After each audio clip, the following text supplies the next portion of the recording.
The properties of the solution, which depend only on the number of solute particles but not on the nature of solute particles, are called colligative properties. Four important colligative properties are relative lowering in vapor pressure, elevation in boiling point, depression in freezing point, and osmotic pressure. First, we'll cover relative lowering in vapor pressure. So, to understand relative lowering in vapor pressure, let us see this diagram. The solute particles, being non-volatile, do not allow the solvent molecules to come into the vapor phase for those molecules on the surface which are covered by solute. So the vapor pressure of the solution is only because of the vapor pressure of volatile solvent. Only solvent is volatile, and the vapor pressure of solution is less than that of the solvent. So this lowering of vapor pressure is called lowering in vapor pressure, and can be calculated as the lowering is P naught A minus PA. Now PA, according to Raoult's law, the vapor pressure due to solvent is equal to product of vapor pressure of pure solvent and its mole fraction. So vapor pressure of solution will be equal to PA, which is further equal to P naught A into XA. Now lowering in vapor pressure will be P naught A minus PA.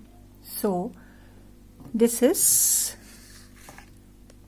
lowering in vapor pressure, P naught A minus PA.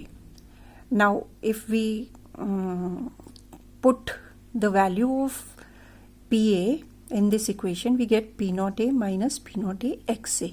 Taking out P naught A as common, we get P naught A into 1 minus XA. Now 1 minus XA is equal to XP, because the sum of the mole fractions of components solute plus solvent is equal to 1. So instead of 1 minus XA, we can put XB. So we get lowering in vapor pressure is equal to P naught A into XB.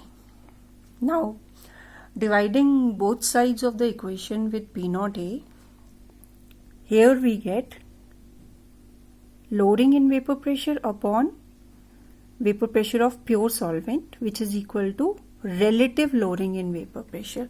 The lowering with respect to the original pressure will be called relative lowering in vapor pressure, and it is equal to the mole fraction of solute.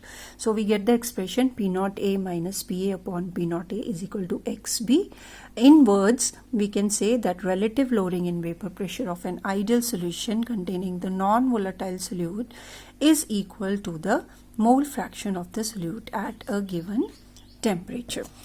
Now this relative lowering in vapor pressure is a colligative property because it depends only on the mole fraction of solute, only on the number of solute particles and not on the nature of solute particles.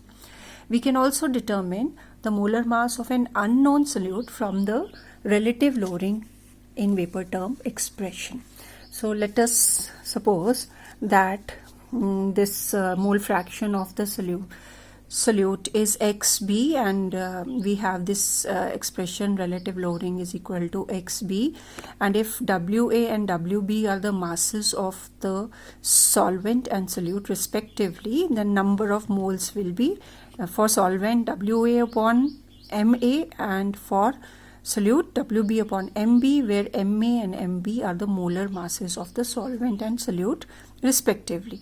So mole fraction XB of solute will be number of moles of solute over total number of moles of solute plus solvent.